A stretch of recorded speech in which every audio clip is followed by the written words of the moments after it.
Our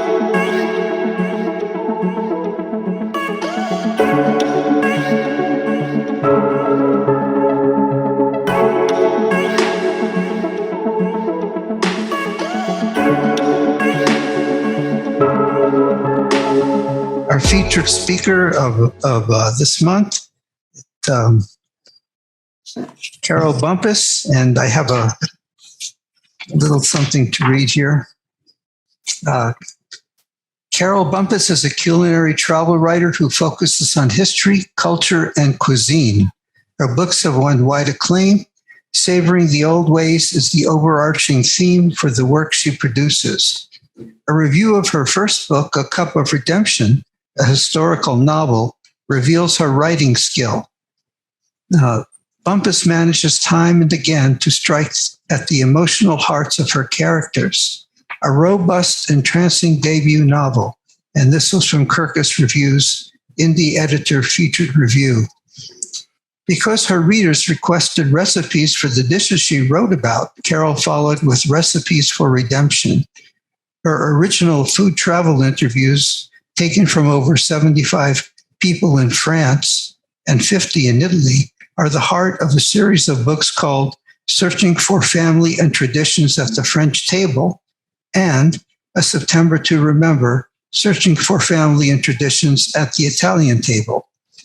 Carole's work has received recognition from international book awards. A retired family therapist, Carole began writing a culinary travel series when she stumbled upon the amazing stories of women, recipes, and war in France.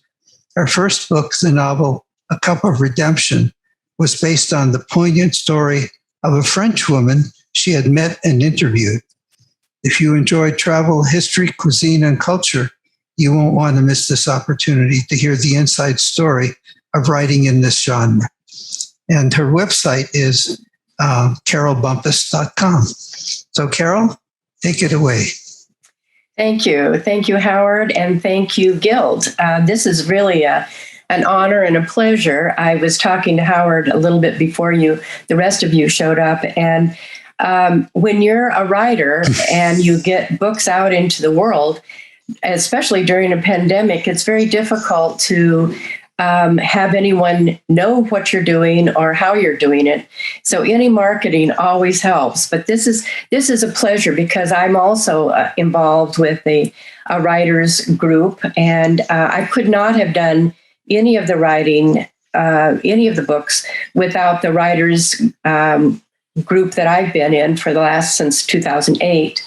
And it was called the California Writers Club, and it's a statewide club that actually was started by the ilks of Jack London. So it's been a long term, and so all of the discussion that you've had about doing hybrid meetings, with the Zoom and in person, we've just struggled through that. We were just doing that last weekend, and so I know all of the issues that are going on, and it's all worth it. It's all worth it. So let me get started. I've spoken to many groups throughout the United States in this way, and on podcasts, on radio. I've also been on podcasts out of Paris and in London. And so I've gotten the word out. And, when you're writing a book about or books about places other than here, then it really takes you into a different into a different way of how you're going to market. So, but anyway, what I want to talk about is that I relate to Greg, and because I had a very unusual path also, and about how I was going to write. And so once I retired as a family therapist, my husband said, okay, let's go start some travel. Let's get out of here. And so for a month, we traveled to Italy. So the last book that I just wrote came out a year ago, A September to Remember, was really that story.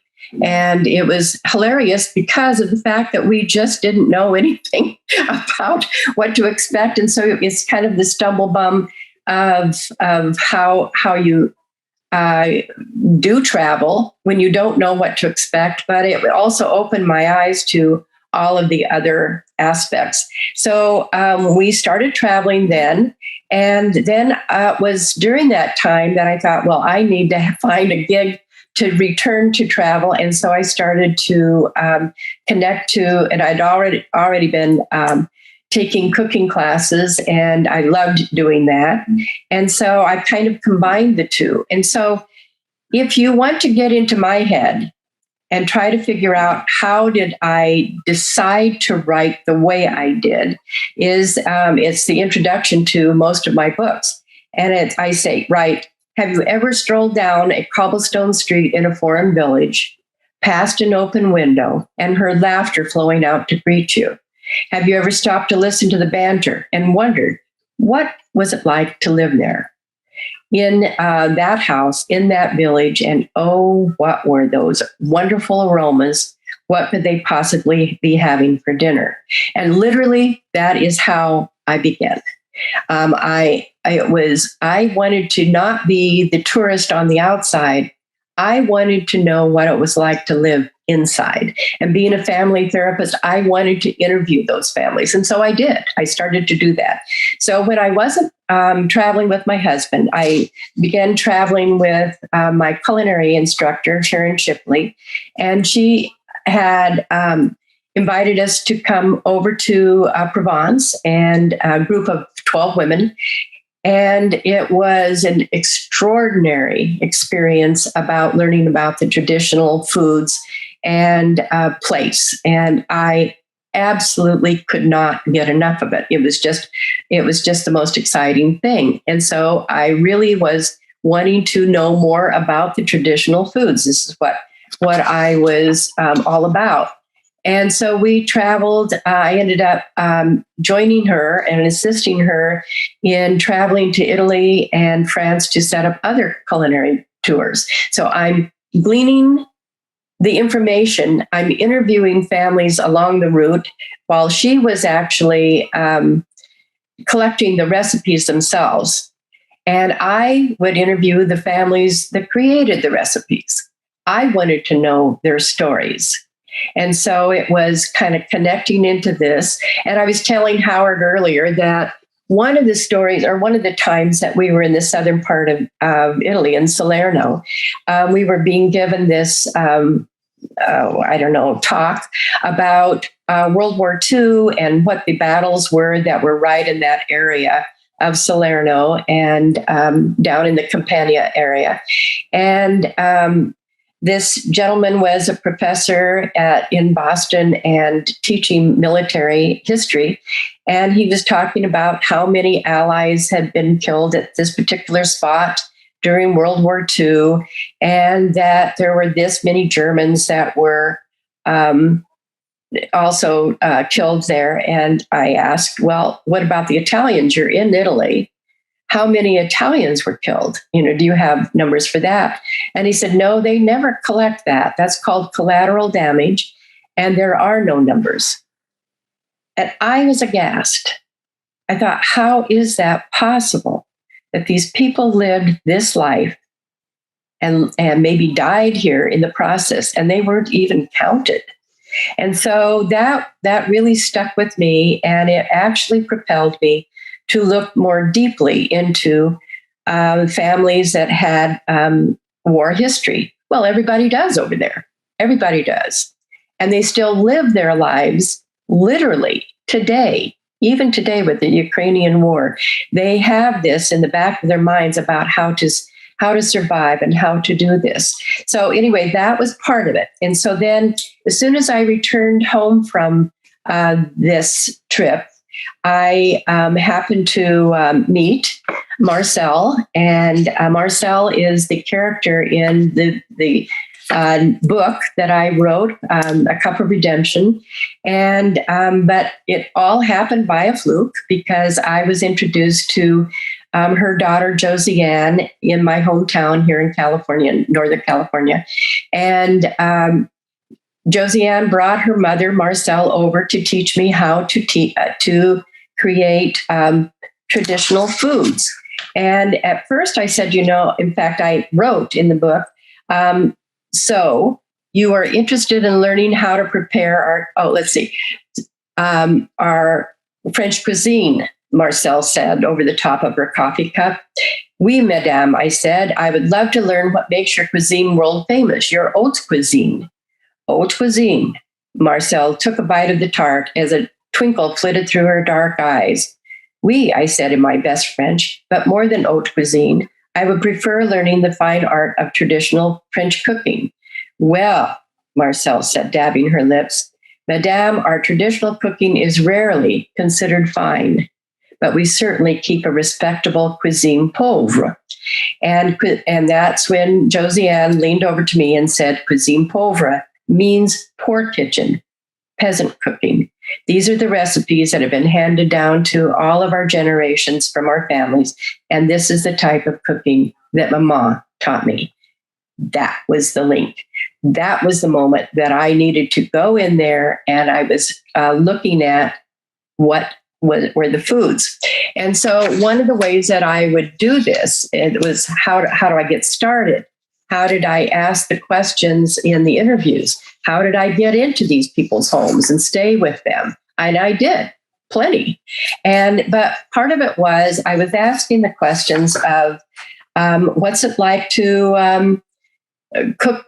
What kinds of favorite foods did you have when you were a child? What foods did you have? Did you prepare as a young wife? What types of foods brings your family to the table now? And because there in France and Italy, it was very clear that the family table was the center of the household. That's where everything took place. And that's where I got my stories. And so I would ask them those questions, and then they would start sharing their favorite recipes. And invariably, I would get to taste them, and along with a glass of wine, was it all good? And pretty soon the stories would come out, and everyone had a story about World War II. Everyone had a story. And I realized that we here in the United States, who have never experienced war on our doorstep, had no idea and understanding, like we are now with the Ukrainian war. We don't understand what it would be like. So I wanted to know. And so anyway, I'm going to read just a little excerpt from the Cup of Redemption, which is this book. That was the historical novel that came out.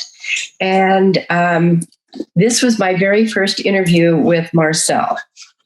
And in this case, my character is Kate, and Josiane is Sophie. And so in this case also, because it was historical fiction, I changed the names throughout. And was it Greg?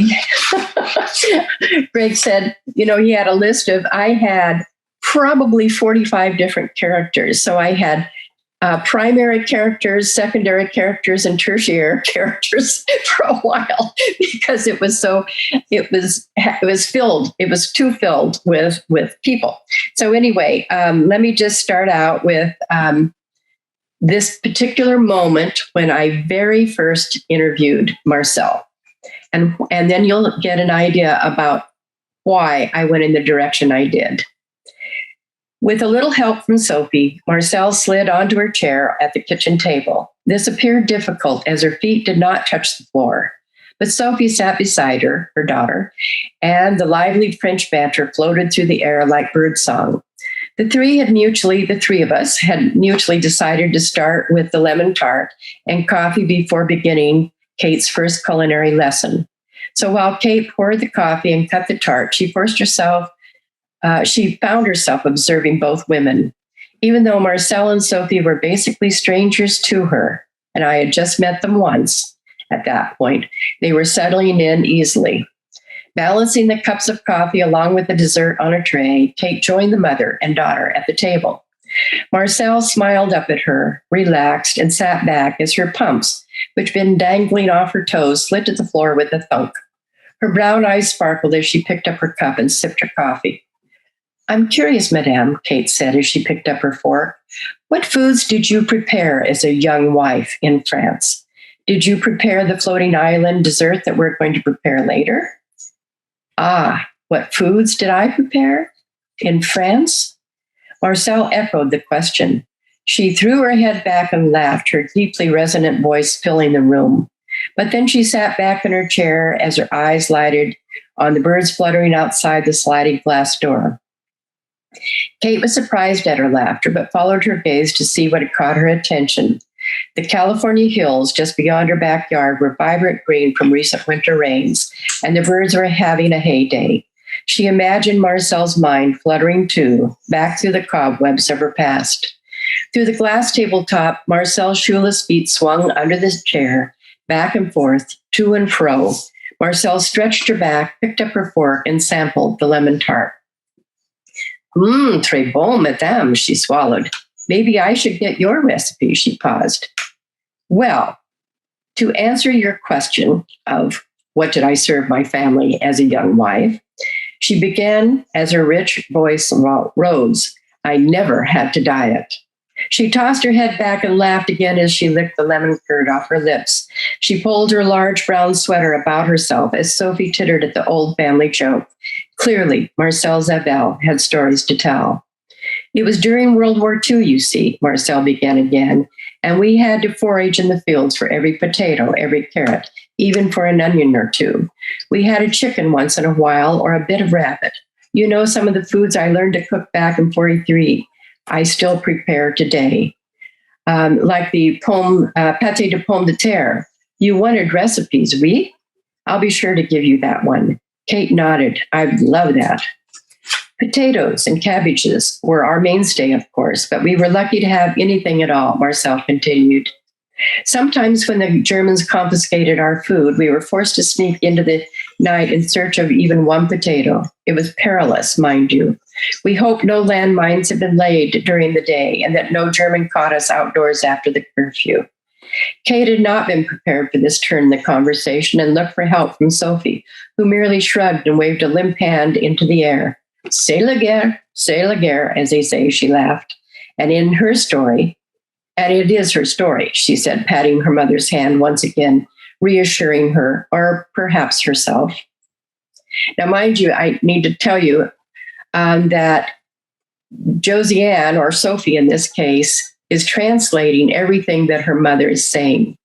I do not understand French, and Marcel understood no English. So this is what we're going through. This is certainly not the story I expected, Kate thought, but wherever Marcel is willing to go, I'm willing to follow. It is my story, Marcel continued. But even when I close my eyes now, 60, 70 years later, I can still feel the fear pour through my body. She shuddered involuntarily as she clutched her sweater more closely about her. Her eyes drifted beyond the back windows to the finches, which were raising a ruckus in the bird feeder. A wild frenzy of chirping and tweeting brought a soft smile to Marcel's lips before she continued on.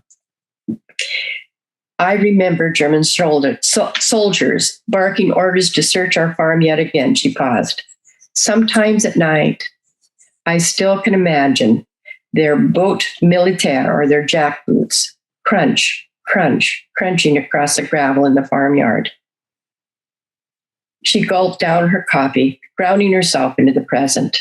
Kate wondered if she should stop her from continuing, but Marcel seemed determined to go on. We were fearful for so many reasons, but especially because we were harboring Le Maquis in our midst. Do you know Le Maquis, madam? No, I don't believe so, Kate replied, fiddling with her coffee cup. Well, Le Maquis were the freedom fighters, like the French resistance in our rural area of central France.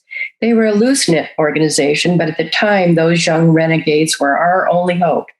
I suppose that's why I fell in love with one of them and married him.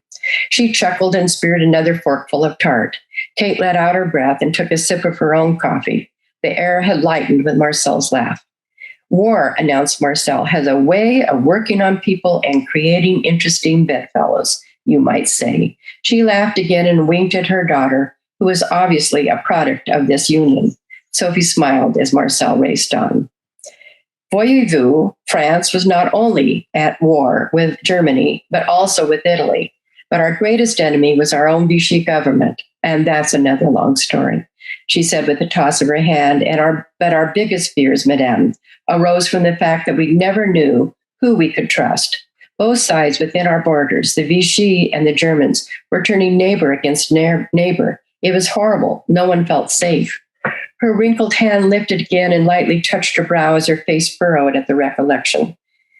And we knew there were people in nearby villages who were against us for having the Maquis around. It put everyone at risk, you see, and too many of us had known of family or friends who had simply disappeared or were later found shot at the side of the road.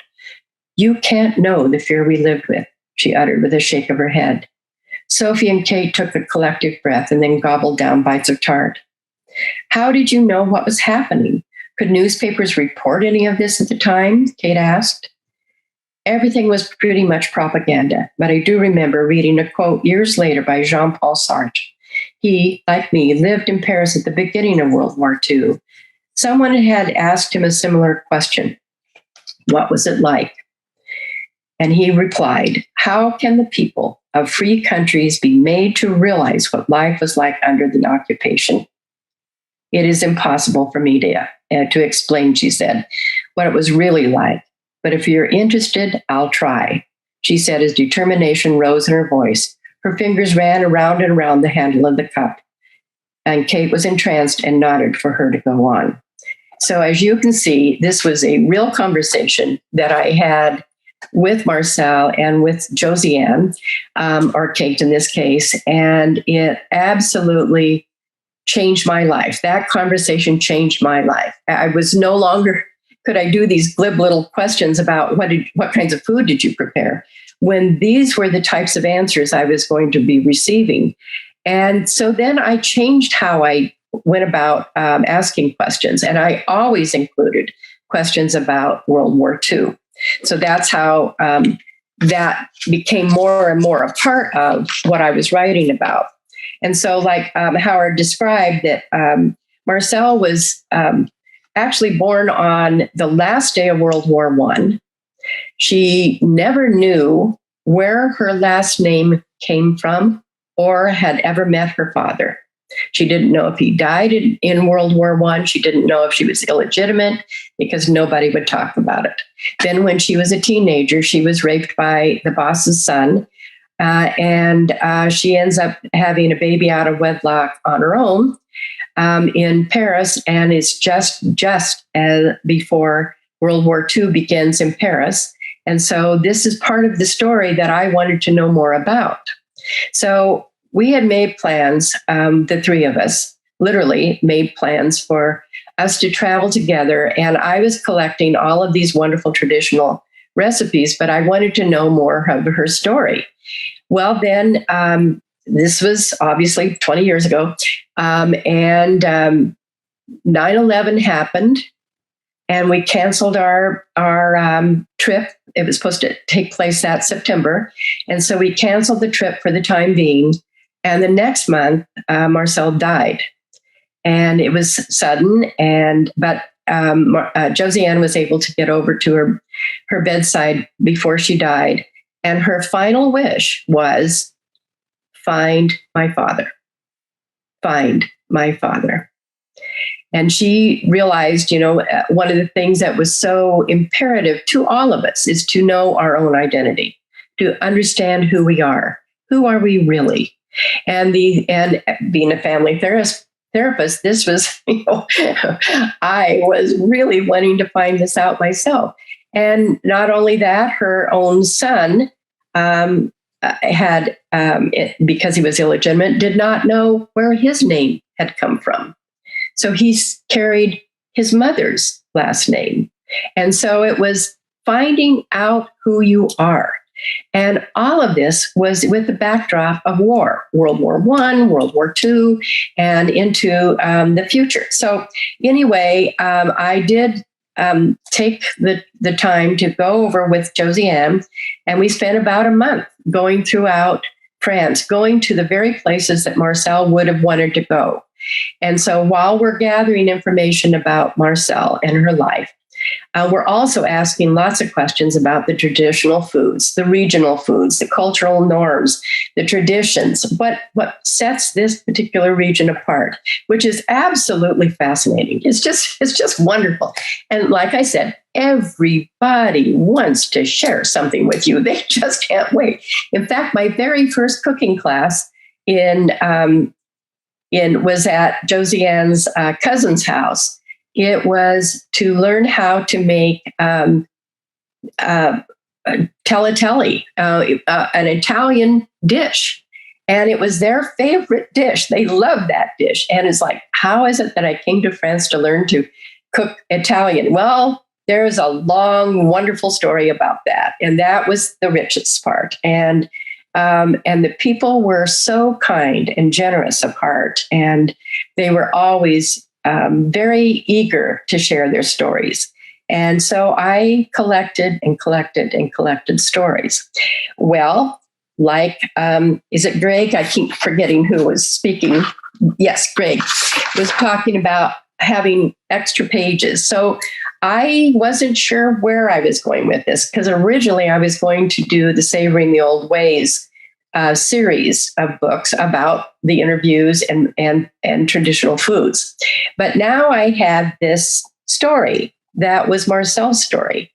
And so I had about the equivalent of 950 pages. And so you obviously have to do some kind of stripping down, because when I did get a contract to have my historical novel done, it was at that point, it was 650 pages. I at least had whittled away that much. But so if for a first novel, you have to have your book no more than maybe 350. So there was a lot of, using a machete to it. And so what do you do with that? Well, that's what became the Savoring the Old Ways, because those were all the stories that I had collected in the process of learning Marcel's story. And so anything that was not Marcel's story ends up in the Savoring the Old Ways. So the Searching for Family and Traditions at the French Table 1 and 2 are those very interviews and stories and my traveling with Josiane. And now that is, I'm using her name, I'm using my name. So it is a memoir. And so that was, and the reason I did historical fiction before is because Marcel had passed away and I could not know what was going on for her, what it was like as a single mother hiding out in the basements like they're doing again in Ukraine, and trying to make sure that her child was safe. And she had to flee.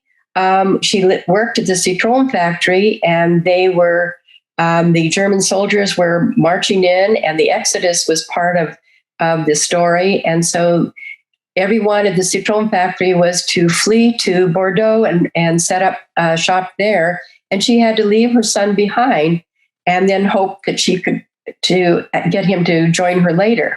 And he was about 4 years old at the time. And so it was, how are you going to do this? And what was in her mind? How did she cope with that? So it took me at least 12 years to do this.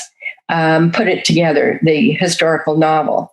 And in fact, part of what I was doing was I was talking to a friend of Josiane's. In fact, I just saw Josiane a couple of days ago. She's just a darling.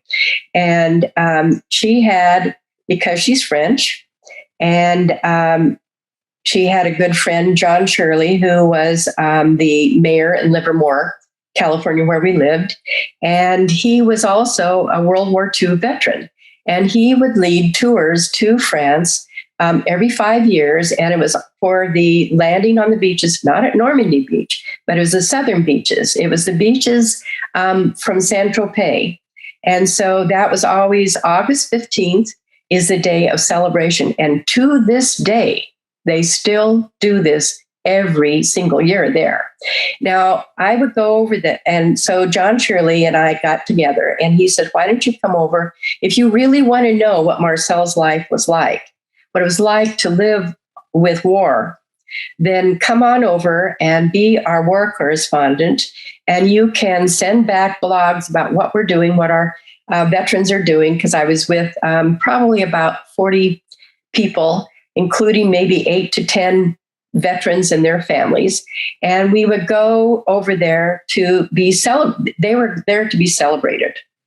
And nobody over here in the U.S. knows about it. They're clueless about that. They know about Normandy Beach, but that's it. And this was the same thing, the same year.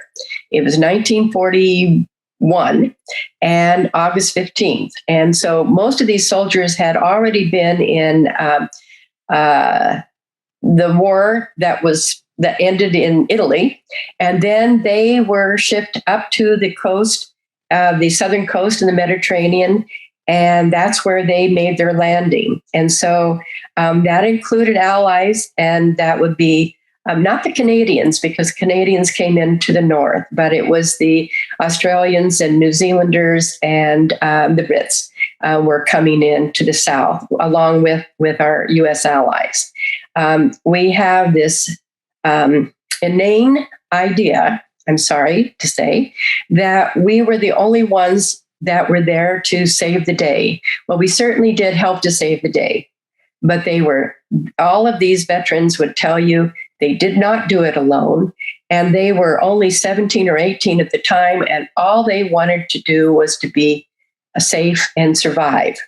And so, here we went from one village to another. You start out in the south of France, and there are celebrations all day. Now, these men are in their 80s at this point, and travel is not easy, but we were getting on and off buses, and it's hot.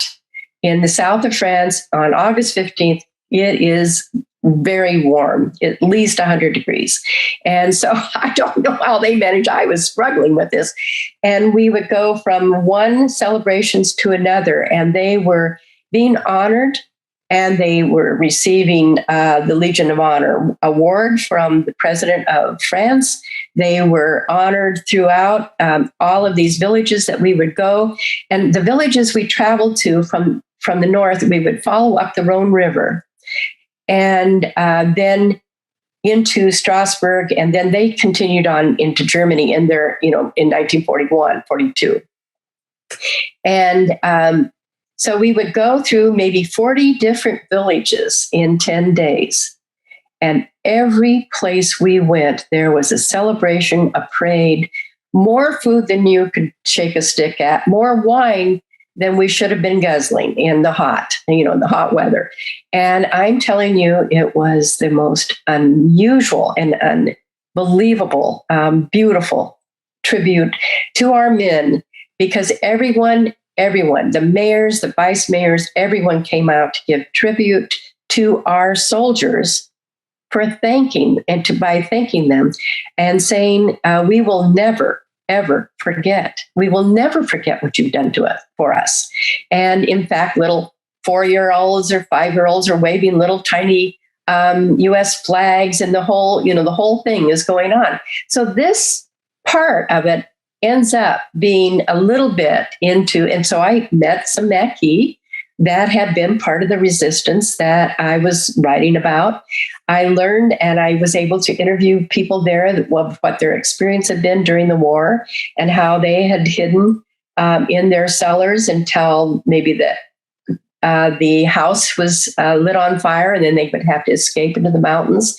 And so it's understanding the experience.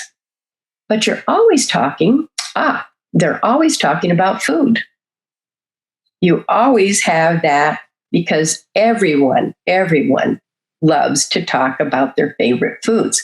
And boing, that's where it came in. So it was kind of magical how that came up. So some of that story I have written a little bit into the novel, but I have not written anything about this actual travel that I had done. And I did that twice, in 2011 and 2014, I think it was, or some 2009 and 2014. And then my novel came out in 2014, just like 2 months later. And so I was promoting that, but I was also celebrating these men. And it was a treasure of a time. It was an incredible time. And I never would have thought that writing a few recipes would lead to this particular trip. So, like I said, when I started getting all the pages together, and I removed all those, so I ended up having the novel came out, and like Howard said, then it wasn't even 6 weeks after my novel came out in 2014 that my friends were saying, well, you talk about food here and here and there. And I was referring to the foods that they were eating, even whether it was during the World War II or and one, because I go back in time to Marcel's earliest life and being before she was born even, and talking about the foods there, and that was in Brittany. So what do you talk about? You talk about crepes. You talk about, all the kinds of wonderful Calvados types of foods, and so they said, well, where are the recipes? Where are the recipes? Well, I'm telling you, I had them. I had them. Happened to have them. But the interesting thing is, and this is buyer beware, if you decide that you want to do recipes in your books, it is a whole nother learning curve because you're having to learn how to write the recipes. I had to have the recipes translated, first of all. Then I had to have it translated into or made from the metric into the standard. So it was not quite what I, thought it would be. And I had not ever expected that I would write a cookbook. But this came out 9 months later, just as if I birthed the baby. And it was called what was it called? Searching for, I can't even remember it. What was it called? Anyway, it was a companion cookbook to the A Cup of Redemption, Recipes for Redemption. And it was a little tiny book that came out. And actually, that was so much fun to write because I got to go into all these different regions. It's all the different regions we went through and collected these recipes and then put down the recipe and wrote the little excerpt of why that was there in the original novel. And then here's what the recipe is and the history of that recipe and the history of where that came from. So it was really fun. I really loved that. And if you get bogged down in research, I'm telling you, you could really do a lot here. You can really get bogged down. So then I had all of these other stories that I felt not only I felt compelled to write the series because I had stayed in these sweet people's homes. They had shared their life stories some of them were very, very, very hard and tough, but survived and with a great spirit. And I owed them. I owed them this acknowledgement. So that was Searching for Family and Traditions at the French Table, books 1 and 2. And those were the original trips that I took. That was where I got the information about what was going on in Marcel's life, of which, by the way, you'll have to read the book, but we did find the mystery. We did solve the mystery. So that's part of the story. And you get to go buy it, or you can download it. And so all of my books are available probably anywhere, any bookstore that you can, or Amazon. It's on Amazon in around the world. That book is available anywhere. All of my books are available anywhere at any bookstore around the world. All you have to do is go in and ask. And because I had it, I got connected with this group called She Writes Press, and it's really just women's writing, but it's not romance at all. Obviously, mine is not.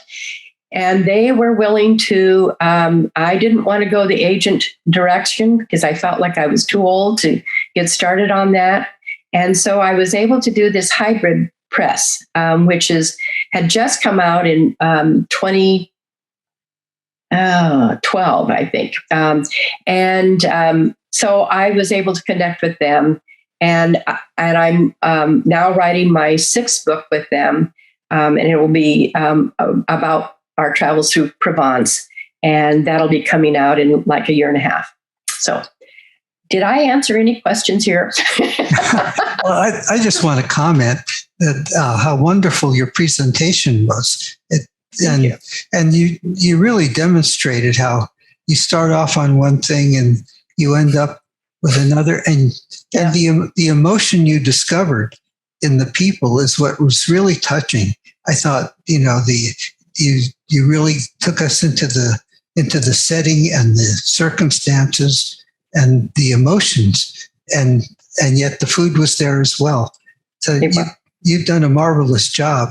And I wanted to let you know that I thought your discussion here today is really nice, and you should use it to promote these books, because just from the title, people don't get a full understanding of what they're in for. And fortunately for you, we're recording this on Zoom, and it will be put on YouTube. So, thank you.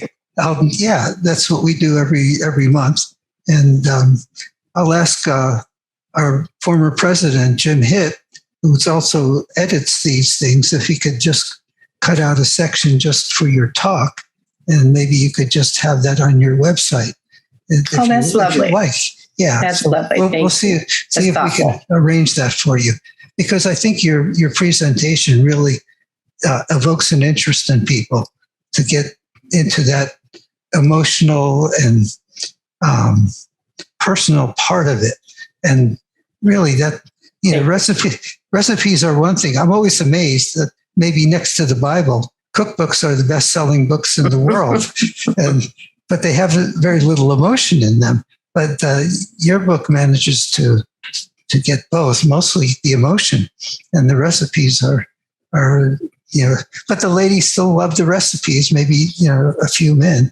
So that's well, I had a lot of men. I have a lot of men, and one of the things that happened during the pandemic. So 2 of the books came out during the pandemic. One was the fall of 2020.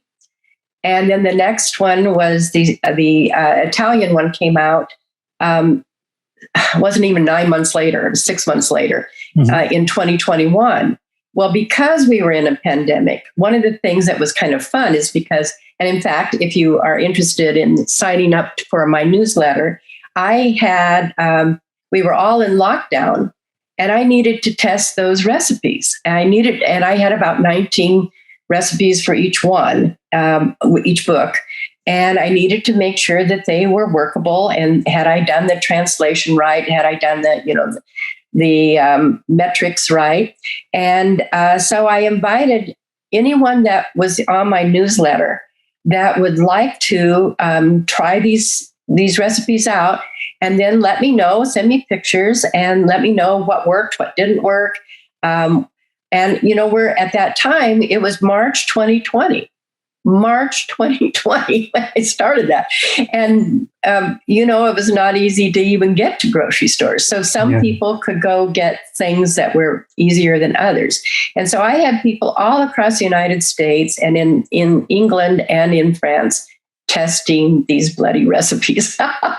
And it was such fun. And it was really a camaraderie. So every month then I would post pictures of all of the different dishes that they did, and what they tried, what was, what their comments were about it, so that I would know in the final edition of my book that I would change those recipes so that they were more workable. And it was just a joy. And so all of their names are in the back of each of those books. I went in the acknowledgments, because I couldn't have done it without them. It was really a joint effort. And it was a sharing of this joy of cooking and getting into that and understanding, because each one was very regional. And you get a whole different personality for every single one of those regions. And that's the joy. Wonderful. Could you, could you tell us a little bit about how you market your books? Well, at the time, so I hired publicists and for all 5 of my books. And so I was able to market it throughout the United States in certain ways. But if you wanted to get into different bookstores, in the beginning, that was easier to do because the bookstores were open. And then during 2020, of course, they were closed. And 2021, they were just barely starting to open. So then we would set up Zoom kinds of showings. And so that's where I was doing podcasts and things out of Florida, or radio broadcasts out of Florida. I was doing a broadcast out of Paris. And I have a podcast that's on my website that's from a fellow that's in Paris. And he has interviewed me for every single one of my books, even my Italian book. And so that's been kind of fun. And then I had some connections in England, and they were open to that too. And so, wait a minute, the marketing. And so the thing about that was and then I also did probably 25 blog posts. I've written this stuff so much. And so everybody that wants to do, has a blog post, they'll sign up for kind of like a blog tour. And so I did one, it was about a year ago right now. And I'll bet I had 30 different essays that I needed to write for every single one of them. And they had to be different. And so it was all dependent on the theme, what they were interested in and what they wanted to share on their blog post. And so that gets out there, but it only gets out to as far as their bloggers, their population of the blog. And so you push into it a little bit. And the thing that I was a little disappointed in is that it's very difficult to get into, I'm in San Francisco area. I just live 20 miles south. And there are so many, probably like your area, so many authors that have books coming out. And I'm telling you, if you're not absolutely out of a million book seller, they're not going to give you the time of day in the newspapers or any kind of press. It's very, very difficult. And so locally, it was very difficult. And I live right near Palo Alto, so I was able to get into a bookstore there, but only in Zoom. And that was great. And I've been able to go in there and sign books and do a number of different events.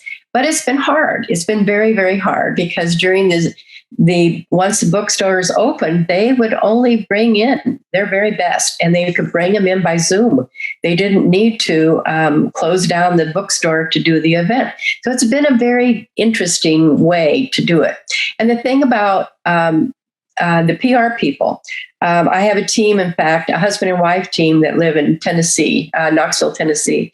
I've never met them in person, but they're just delightful. But they help you through your book launch. And then now the book's out, now the book is available, and they're gone. It's like, that's when I really need you. I really need you. So I am learning. I'm always taking classes. I'm always going on Zooms and learning things. I was on one not too long ago. MJ Rose, she's a marketing guru out of New York City. And she was saying marketing is just getting your book cover in front of people's faces.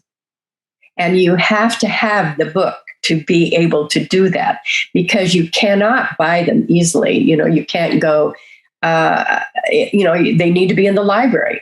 They need to be in all these places. Well, they haven't been open, So, but the thing is, like the awards programs that you announced, one of them is Forward. I think it's Forward Reviews. They send out to thousands of libraries all of this information.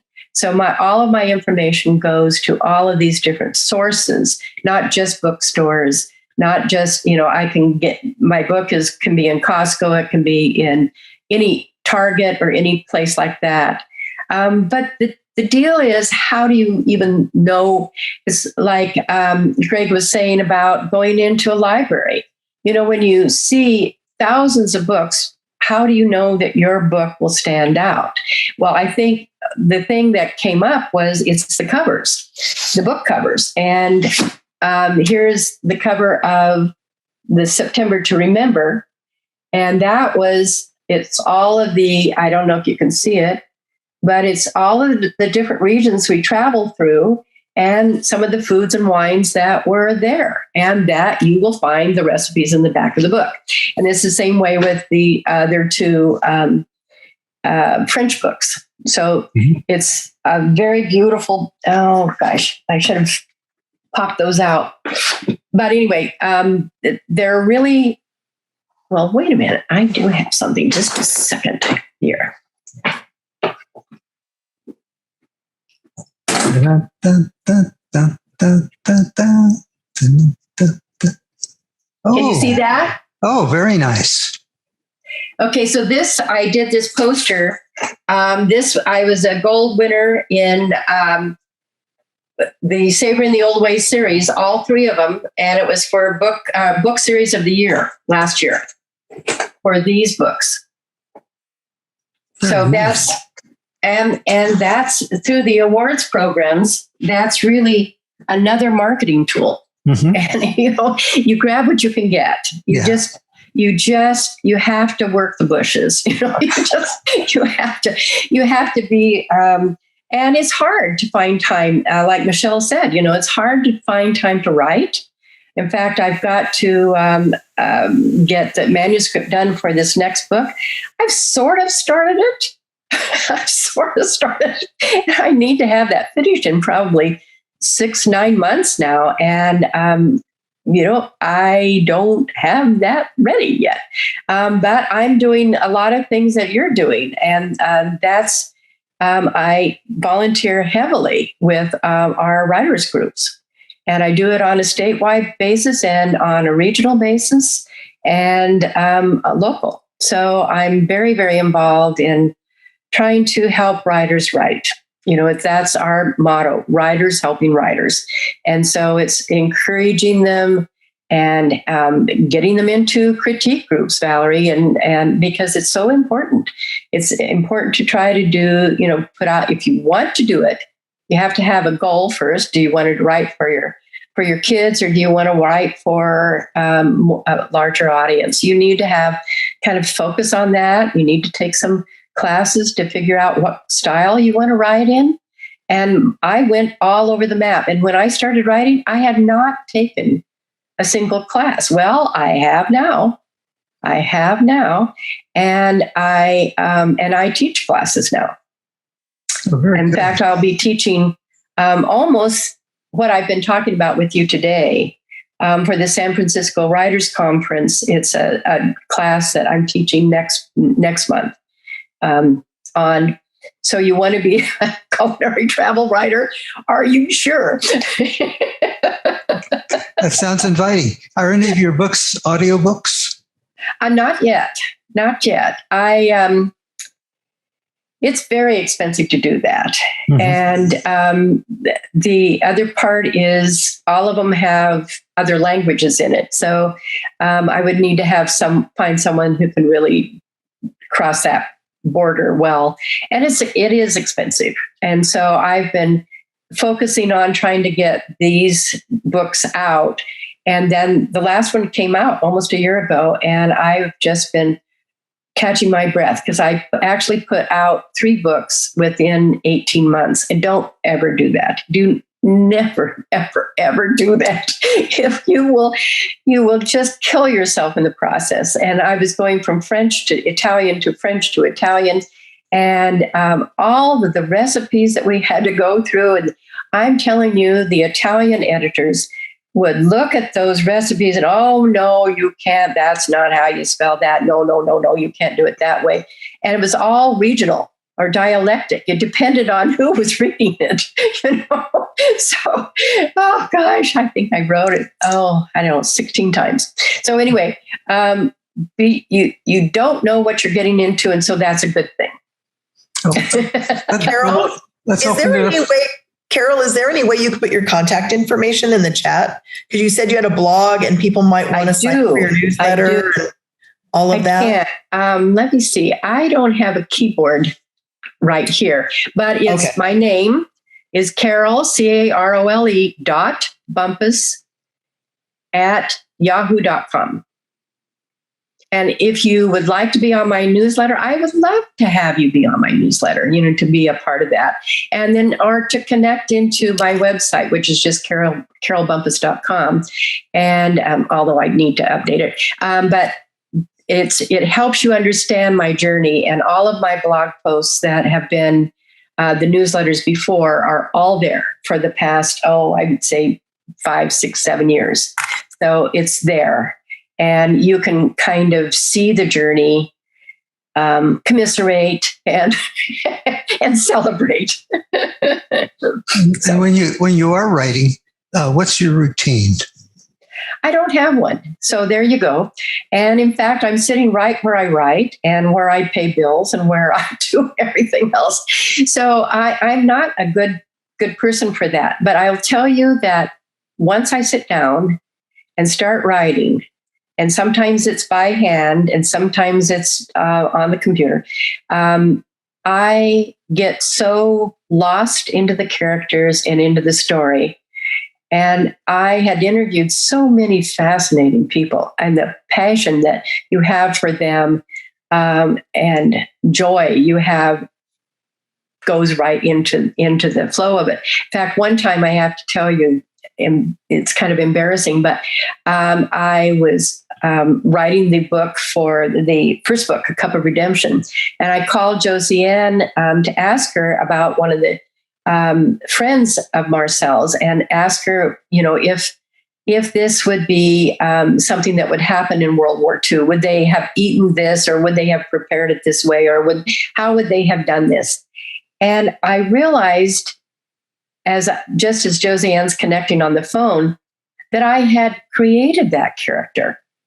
She didn't exist, but she was so real in my mind, because I needed a way of telling Marcel's story of that time when she was a young wife. I needed someone to back that up and say, yes, that's what happened. And I did know about someone, but that they had told me about. And I did include a lot of those stories in there about what it was like during World War II, and they were fleeing and what was happening. So, but I had created the character just to tell the story. And it was so real. It was so real. I could tell you the color of her eyes and everything. Well, if anyone has a question or a comment, please unmute yourself and ask your question or make your comment. Okay. I have one. Go ahead, Ellen. I just wanted to say how much I enjoyed this. I love the combination of travel and history and food. It's sort of like Julia Child plus, So thank you very much. I'm going to get your books. Thank you, Ellen. Thank you. So, and I wanted to say a couple of things. First off, it was very interesting that whole period of history, European history, is always fascinating, because my father served in the army under Patton. He landed 2 days after D-Day in Normandy. So I had all his stories, and there's some very compelling ones. And so I think I'll probably get your book too. And I love to cook. And my grandfather was born in Sicily. So I'm only second generation American.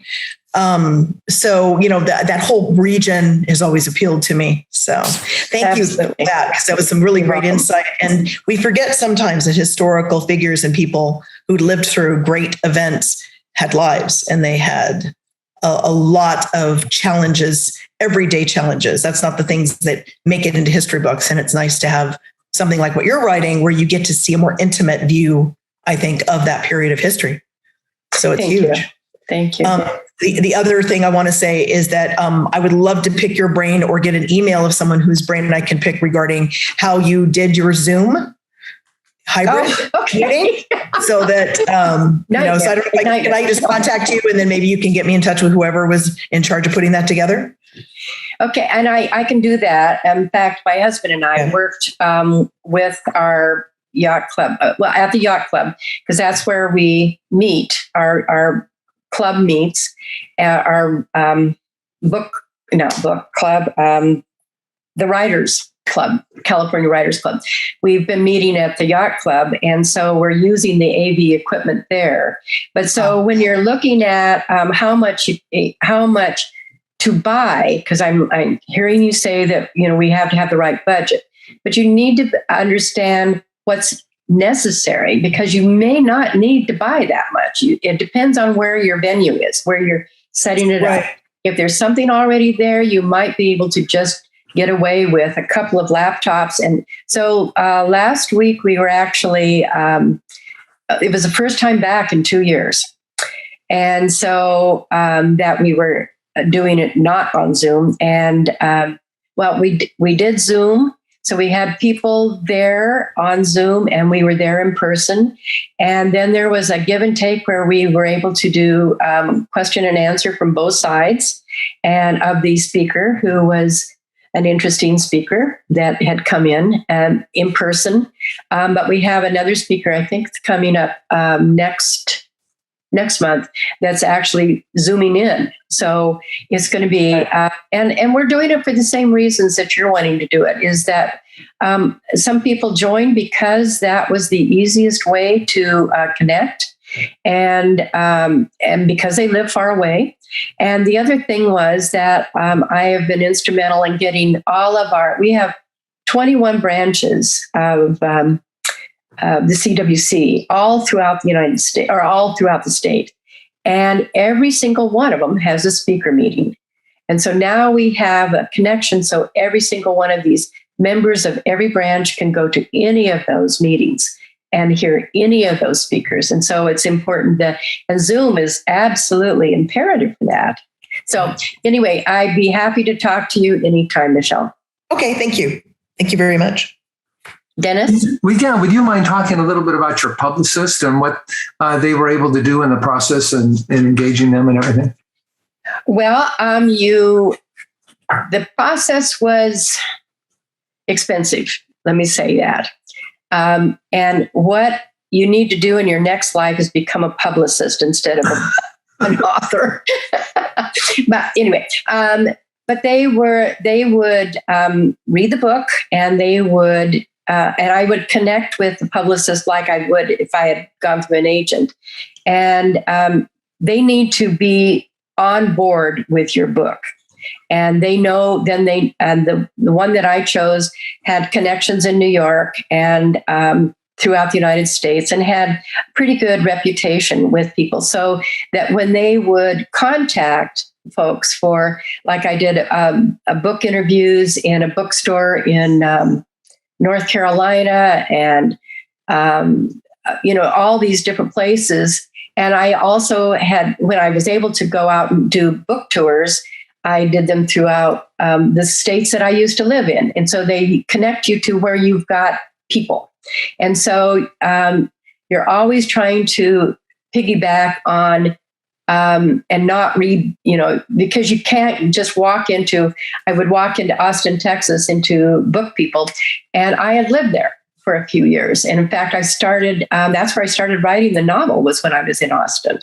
And I was working through the Writers League of Texas, which is an incredible writers club that's open to anybody. And a lot of these are. And sometimes it's fun to be a part of a number of these different, so that you can have these answers. So anyway, it was a publicist that would get me those book gigs, and so bookstore gigs. So that was the thing about it, Dennis, is that you couldn't always get into a bookstore on your own. You couldn't just walk up and say, I'd like to come and do something here.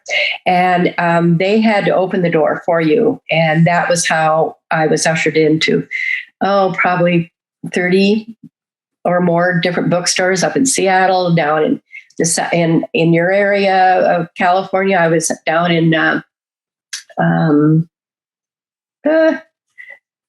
just north of San Diego. I can't think of the name of the town, but I haven't done a whole lot in Southern California, so that's why this was fun. But all throughout the Bay Area, I've done, and in Colorado, because I used to live there, and back east, I was able to do things just on Zoom. And so that was a connection there. And down in Texas, it was in person. So it was, you go where you can. And so I actually heard a panel discuss how did they get their books publicized? Because even if you go through a traditional press, they only have a very limited budget of getting you out there, getting your book out there. And it's usually within the first 6 weeks, and then they're done. And they sometimes have money for you and sometimes not. Well, with the hybrid press, you're on your own, bucko. You have to get out there. But you go to places where you have family, friends, and you can bring in a group. You can bring people in. And that's what your goal is. So you have to work extra hard. I think I did not realize, even though I have 2 master's degree in psychology, I did not realize I would need a similar master's degree in marketing and PR once you get your bloody book done. So it really is. Then you have to decide what do you want to do with your book? How far do you want this book to go? How important is it? Because there's over 500,000. More than that, books that come out every single year. So how is it that you bring your book into the awareness of others? And that's the marketing. You have to get that book cover in front of other people. So that's my statement, Dennis, and I'm sticking with it. Thank you. Well, and our next month's speaker might also have some insight on that too. So yeah. I'll be talking about that in a few minutes. Anybody else have a question? Well, if not, I want to thank you. You've done a great job, and we're honored to have you, to hear not only your story, but how you came to do it. And thank you. Thank you. You've been a great speaker. So thank you very much. Thank you very much to you. Okay, Michelle, you want to let us know about next month? No, you're muted, Michelle.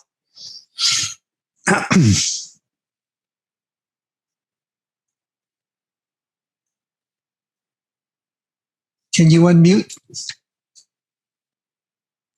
Working on it. I was bringing up my information to share about our next speaker, and it kept me from finding my unmute button. Sorry about that. So this kind of segues with the last part of this conversation. Next month's speaker is Fawzia Burke, who is a book marketing expert and pioneer of online book publicity. She's the founder of the president of FSB Associates, and she spent more than 25 years publicizing books by best-selling authors such as Alan Alda, Ariana Huffington, Deepak Chopra, Sonia